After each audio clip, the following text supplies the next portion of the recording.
Hey everyone, it's Colin. How's it going? That ain't right.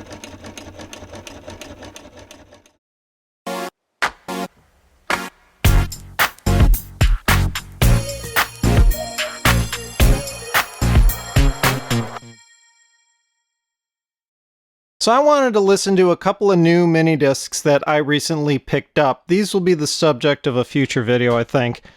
And I want to listen to them on this. This is one of my original Sony MiniDisc decks. And this is one of the very first kind of gateways that I had into this format. This is a Sony MDS JE320 deck. It's admittedly kind of entry level.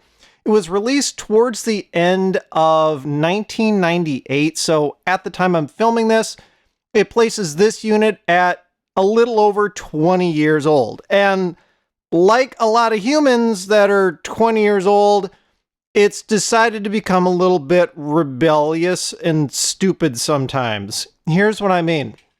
If you put in a mini disc, it'll take the mini disc in just fine. It'll read it, tell you how many tracks there are. It'll even play the disc just fine. But the problem is that on the disc's way out when it's ejecting, sometimes it gets stuck in this bizarre scenario where it continually loops back and forth between the disc ejecting and not being there. Like, it can't decide whether the disc is in or out of the unit. And what's more is, even with the unit powered off, every once in a while, it'll just like wake itself up and try to eject the disc because it thinks the disc has been inserted, but then it gets stuck in that weird loop because if the unit's powered off and you put a disc in there, it automatically powers on, wakes up and starts reading it. This is actually a long-standing problem. I remember seeing this problem way back in the early 2000s even. It's kind of a design flaw in this particular unit and other ones like it. It's more known to happen with model MDS JE510, I think it is, which is kind of a higher end version of this particular deck. But they tend to use the same transport mechanism, and that's where the problem lies. So it's something that kind of plagues many units. I want to see if I can go in and fix this, because I'd like to start using this deck again, set it up and not necessarily have it sit there and, start freaking out and randomly turning itself on in the middle of the night and stuff. But I did find a guide that someone put together online years ago that gives some suggestions on how to fix this. So what the heck, let's give it a shot. I'm bumping into shit. Okay, so first step, of course, is going to be to unplug this thing and then take some screws out from the sides and the back to pop the top cover. Should be pretty straightforward.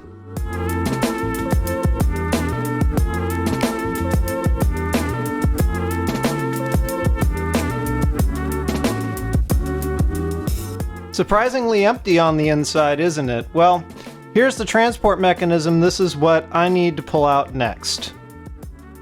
All right, first up are these ribbon cables, and I believe these are just friction fit. Yep. And they are different size, so you can't mix up which one goes where.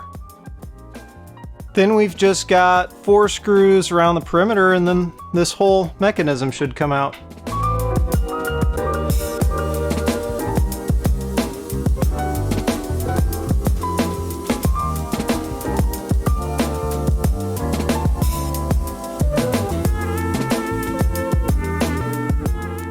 So the transport's out, and something I find fairly interesting to note about the construction of this unit is that it's really just 2 PCBs. You've got this main one, which is just a single-sided board, and I'm pretty sure this is all just analog kind of functions. Obviously, you've got the power supply integrated in, but it also has the analog and digital audio in and out, and then, some other passive components, resistors, stuff like that.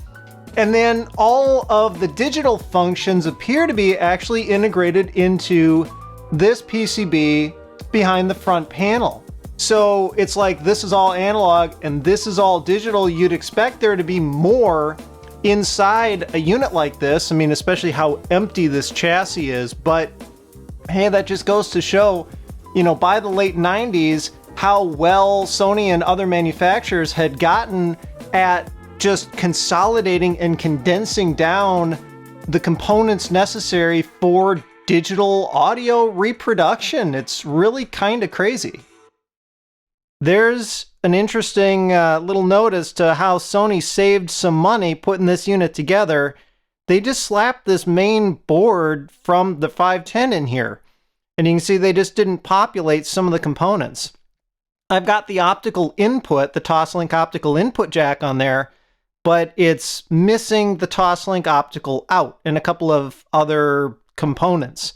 Obviously, just to save cost and to differentiate this model from the other one. Now, there's some software features that are different and missing as well, and obviously those would be done either in terms of like the firmware loaded on this unit or that digital board in the front is going to be different for the 320 versus the 510, but just goes to show, you know, what manufacturers can do to be kind of crafty and save some money when building out an entire product line. All right, let's keep rolling with this at the desk. That'll make life a little bit easier. We need to take most of this transport mechanism apart, unfortunately. Word of advice, use JIS screwdrivers if you do this kind of work. There is a difference between Phillips and JIS. I've talked about it in previous videos.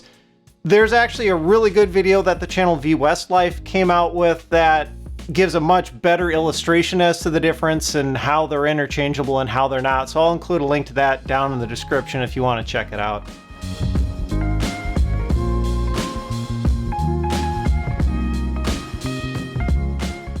This is a little metal sliding mechanism that goes forward and backwards. When it's ejected, this metal post pushes up against a micro switch, and that signifies to the transport mechanism that it's in the fully ejected state.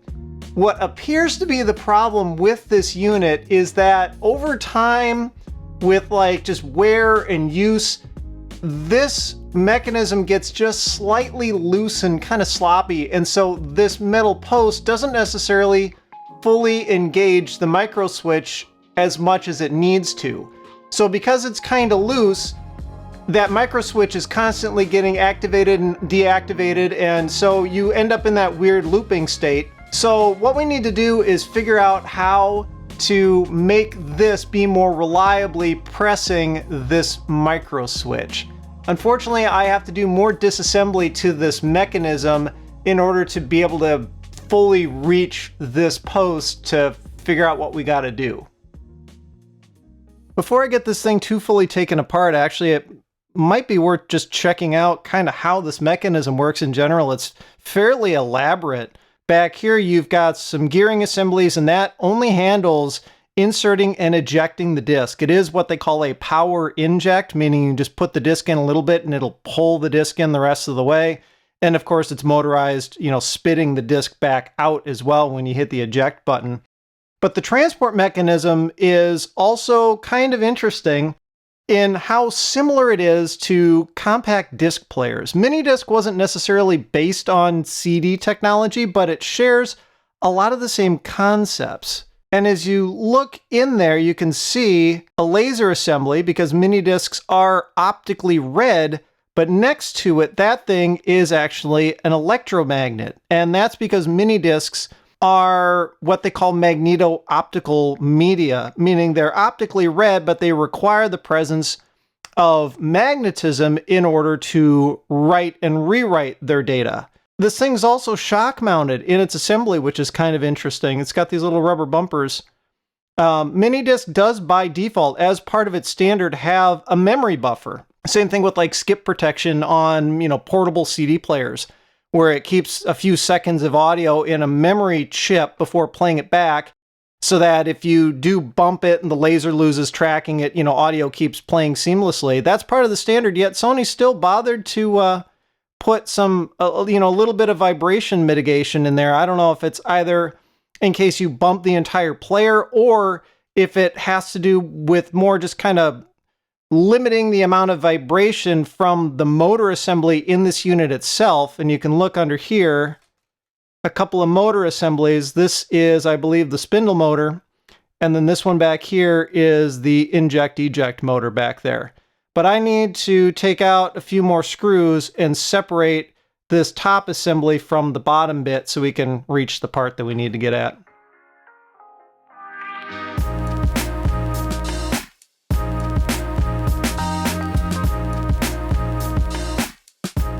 Looks like I've got a few ribbon cables that are still holding me up. I gotta disconnect those. Both of these on the back appear to just be friction fit.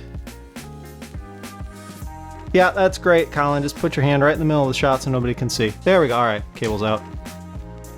I think if I flip this mechanism kind of out of the way, yeah, there you go. You get a better look at the last remaining ribbon cable.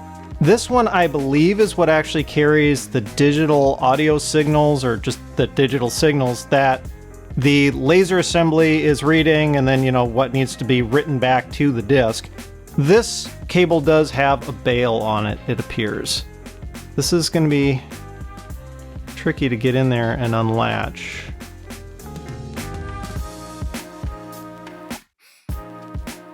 Don't break it. There we go. Well, part of the reinforcing thing came loose. That's fine, it's just glued on. Yeah, this ribbon cable, that's no big deal. It's just this white kind of piece of plastic on there that's just glued to the back, just to reinforce that connector there. All good, no big deal.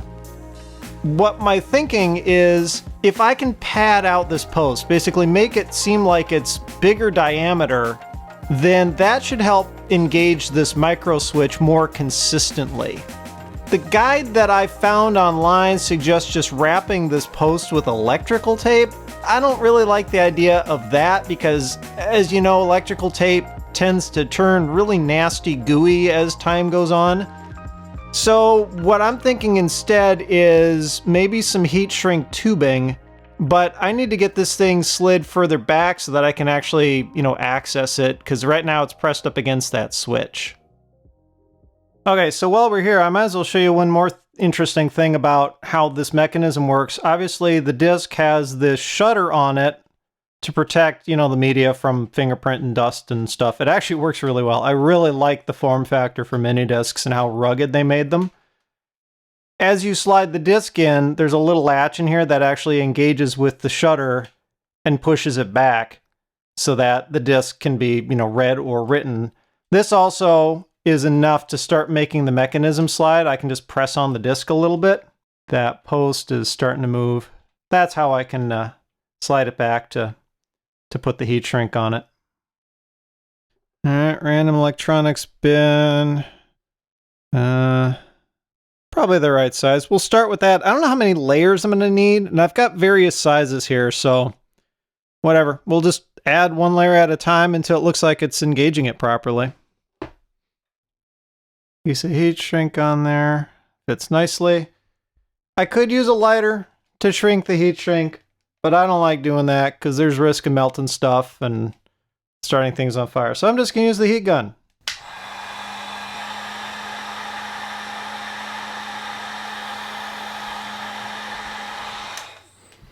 There, much safer. Everyone should have a heat gun like this. These are cheap. 20 bucks at the hardware store. Find it in the paint department. Okay, screw it. I'm putting a second layer on there while I can. There we go. So here we go. The easy part for you, but the hard part for me. I've just got to put this all back together somehow. Here we go.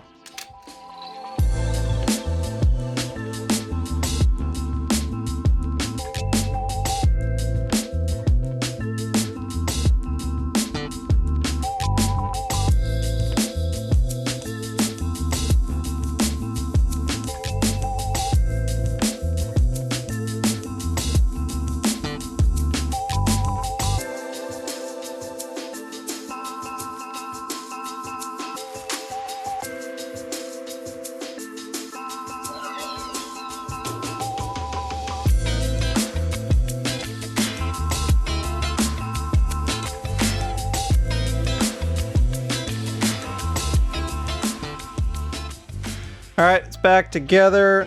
It's a good sign. It's not freaking out yet. The ultimate test. Let's put a disc in there.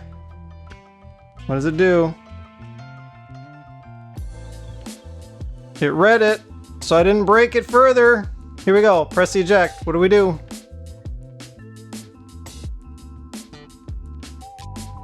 Doesn't freak out. Goes into standby. Wakes back up. I think we're fixed. Okay, so all things considered, this really wasn't that difficult of a repair. I mean, taking the unit apart, putting it back together, yeah, that's, a little bit tricky. Hopefully you've, kind of got your wits about you with the little tiny screws and all that. The actual repair itself, pretty straightforward, really. I don't remember exactly what Sony offered as for repair for this, if they replaced that entire board or part of that mechanism, or if they effectively just did the same thing that I did. They had some sort of little sleeve thing that fit over the post. If you happen to have one of these kinds of units and had that repair done, hit me up down in the comments, let me know what the official repair for this is. Otherwise, I'm gonna call this one a win. I mean, cost me nothing to do. I already had the heat shrink on hand, and if it gets this thing to be reliable, then hey, I'll take it. Anyway, if you like this video, I would appreciate a thumbs up. Be sure to subscribe if you haven't already. You can follow me on Twitter and Instagram @thisdoesnotcomp. And as always, thanks for watching.